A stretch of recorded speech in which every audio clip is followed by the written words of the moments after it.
ఓం సాయిరామ్. సాయి భక్తులందరికీ నమస్కారం అండి. అందరూ ఎలా ఉన్నారు ఫ్రెండ్స్? మన సాయినాథుని దయ వల్ల అందరూ బాగుండాలని మనస్ఫూర్తిగా కోరుకుంటూ ఈ వీడియోని అయితే స్టార్ట్ చేస్తున్నాను. ఇక ఈ రోజు వీడియోలో బాబా గారు ఏం చెప్తున్నారు అనేది చూడబోయే ముందుగా అందరికీ హ్యాపీ న్యూ ఇయర్ అండి. ఈ సంవత్సరం నుంచి బాబా గారి దయ వల్ల అందరికీ మంచిగా జరగాలని మనస్ఫూర్తిగా నేను కూడా బాబాను వేడుకుంటూ బాబా గారి తరపున మరొకసారి మీ అందరికీ హ్యాపీ న్యూ ఇయర్. ఇక అందరూ ఆనందంగా ఉండాలని ఈరోజు బాబా గారి సందేశం ఏంటంటే, తల్లి కొత్త సంవత్సరానికి ఆహ్వానం పలుకుతూ ఈ రెండింటిలో ఒకటి తాకు తల్లి, నీకు ఒక మంచి శుభవార్తను చేరవేస్తానమ్మా అని బాబాగారితో చెప్తున్నారండి. ఈ కొత్త సంవత్సరం రోజున బాబాగారు మన ముందు బాబాగారి పాదుకలు, బాబాగారి పల్లక సేవ అయితే ఉంచారండి. ఈ రెండిట్లో ఒకటి పట్టుకుంటే మనకి ఒక మంచి శుభవార్త అయితే చెప్తారని బాబాగారితో చెప్తున్నారు. మరి బాబాగారు ఏం చెప్తున్నారు అనేది ఈ రెండిట్లో ఒకటి తాకైతే విందామా. ఫస్ట్ వచ్చి బాబాగారి పాదుకలు. బాబాగారి పాదుకలు తాకిన వారికి బాబాగారు చెప్పే శుభవార్తలు ఏంటో విందామా. ముందుగా బాబాగారి పాదుకల గురించి అయితే చెప్పుకుందామండి. ఇక బాబాగారి పాదుకల గురించి ఎంత చెప్పినా కానీ తక్కువే ఫ్రెండ్స్.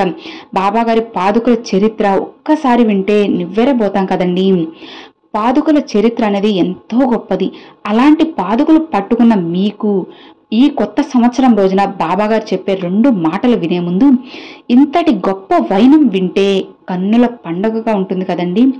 బాబాగారు ప్రతినిత్యం కొంతమంది భక్తుల ఇంటికి వెళ్ళి భిక్షను కోరేవారు. భక్తులు ఇచ్చే భోజనం అంతా బాబాగారు తీసుకువెళ్ళి ఒక పెద్ద బండరాయి మీద నిలబడి కాకులకు, క్రద్దలకు అంటే పక్షులకు, మూగజీవులకు అందించేవారు. అలా ప్రతినిత్యం ఆ బండరాయి మీద నిలబడి వాటికి భోజనం పెట్టేవారు. అలా ఆ బండి మీద బాబాగారు రోజు నిలబడడం వలన ఆ బండరాయి మీద బాబాగారి పాదుకలు ముద్రపడ్డాయి. అవి నిజ పాదముద్రలు అని పేరైతే ఉందండి. అవి ఇప్పుడు కూడా షిరిడిలో లేవు. బాబాగారు వాడిన ప్రతి వస్తువు షిరిడి సంస్థాన్ వారు గుర్తుగా మ్యూజియంలో అయితే పెట్టారండి. కానీ కేవలం నిజ పాదముద్రలు మాత్రం, అంటే ఆ బండరాయి మాత్రం బాబాగారు ఒక భక్తుడికి ఇచ్చిన మాట ప్రకారమే ఆ భక్తునికి చేరాయి. అంటే ఆ బండరాయి ఒక బాబా భక్తుని దగ్గర ఉంది. బాబా పాదుకలు ఎంతో గొప్పవండి. అలాంటి పాదుకలు పట్టుకున్న మీకు ఈ కొత్త సంవత్సరం రోజున బాబాగారు ఏం చెప్తున్నారంటే, తల్లి నా పాదుకలు తాకిన నా బిడ్డ, నీ జన్మ ధన్యమైంది. నువ్వు ఏదో ఒక కోరికతో సతమతమవుతున్నావు కదా, ఆ కోరిక నాతో చెప్పడానికే ఈరోజు వస్తున్నావు.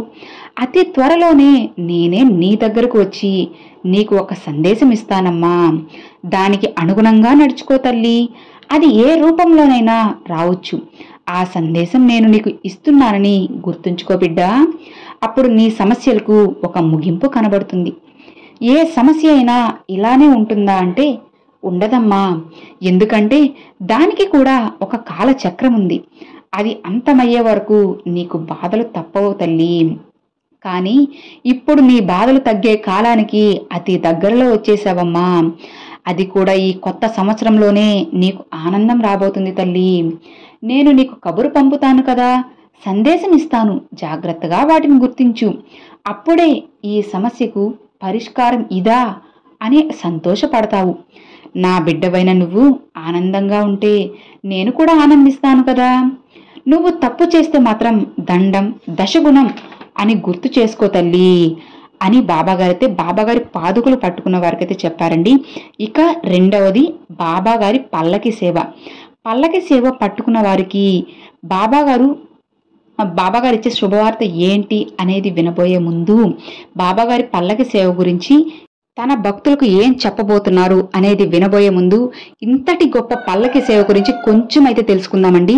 ఈ పల్లకి సేవ గురించి చెప్పాలంటే ఎన్ని రోజులనేది సరిపోదు ఫ్రెండ్స్. ఆ పల్లకిని బాబా గారికి ఒక భక్తుడు ఇచ్చిన కానుకండి. అది 3 నెలలు ఒక చెక్క పెట్టిలోనే ఉంచారు. తీసి చూడడానికి ఎవరికీ ధైర్యం సరిపోలేదు. కానీ ఆ పల్లకి సేవ చేసుకునే శుభగడియలు మాత్రం ఒక భక్తుడు రఘువీర పురందరి రూపంలో వచ్చింది. ఆ రోజు బాబాగారు ఎంతో కోపంతో రఘువీర పురందరిని సటకాతో కొట్టబోయారు. కానీ పురందరి మాత్రం దించిన తల ఎత్తకుండా తన పని తాను చేసుకుంటూ పోయారు. పల్లకిని చెక్కపెట్టుతో తీసి పూలతో అలంకరించి అన్ని పనులు చకచకా చేశారు. ఆ క్షణం ఎంతో కోపంతో ఉన్న బాబాగారు అతని ప్రేమకు లొంగిపోయారు. తరువాత ఆ రోజు షిరిడి మొత్తం ఆ మాట పాకిపోయింది. బాబాగారు ఆ పల్లకి ఎక్కుతారా లేదా అని జనం తండోపతండాలుగా అక్కడికి వచ్చారు. ఎలాగైనా సరే ఈ రోజు చావడి ఉత్సవంతో పాటు పల్లకి కూడా కదలాల్సిందే అంటూ కొంతమంది భక్తులు ఉత్సాహంతో బాబాగారు పల్లకిలో కూర్చోటారని ఎదురు చూశారు.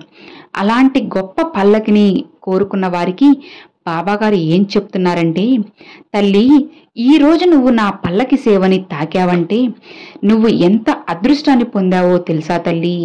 ఇంత కొత్త సంవత్సరం రోజున ఈ పల్లకిని తాకిన నువ్వు ఒక శుభవార్తను వినబోతున్నావమ్మా. కానీ ఒక్క విషయం గుర్తుంచుకో తల్లి, అది ఏంటంటే ప్రతినిత్యం నా భక్తులు సేవ మార్గంలో నడుస్తారో, ఎవరైతే ప్రేమని పంచుతారో వారికి నేను నిత్యం తోడుగా ఉంటాను. పల్లకి సేవ గొప్పగా జరుపుకునే నా భక్తులు నిండు మనసుతో ఎలాంటి కల్మషం లేకుండా అందరూ కలిసి కట్టుగా జరుపుకునే ఒక జాతర. అంతటి ఉత్సవాన్ని ఈ కొత్త సంవత్సరం రోజున నువ్వు తాకగలిగావంటే నీలోని మార్పులను నువ్వే గమనిస్తావమ్మా. నువ్వు ఎక్కడ తప్పు చేస్తున్నావో నీకే అర్థమవుతుంది. నువ్వు తప్పు చేసే ఆ క్షణం నేను నీకు గుర్తుకు వస్తాను. అప్పుడు వెంటనే నువ్వు పశ్చాత్తాపపడతావు తల్లి. అందుకే తప్పులు చేయకుండా ముందుగానే జాగ్రత్త పడు. అందరికీ ప్రేమలు పంచుతూ ఉన్నా లేకున్నా ఆకలి అన్నవారికి సమయానికి అన్నం పెట్టు. అదే నీకు శ్రీరామరక్ష. నీ ప్రతి పనిలోనూ నీకు విజయం నేను అందిస్తాను కదమ్మా. ఇప్పుడు నువ్వు అనుభవిస్తున్న కష్టాలన్నీ నీ కర్మఫలమే తల్లి. ఇక ఈ కొత్త సంవత్సరం రోజు నుంచి నీ కష్టాలను నేను తొలగిస్తానమ్మా. ఇక ఆనందంగా నీ రోజుని మొదలుపెట్టు తల్లి.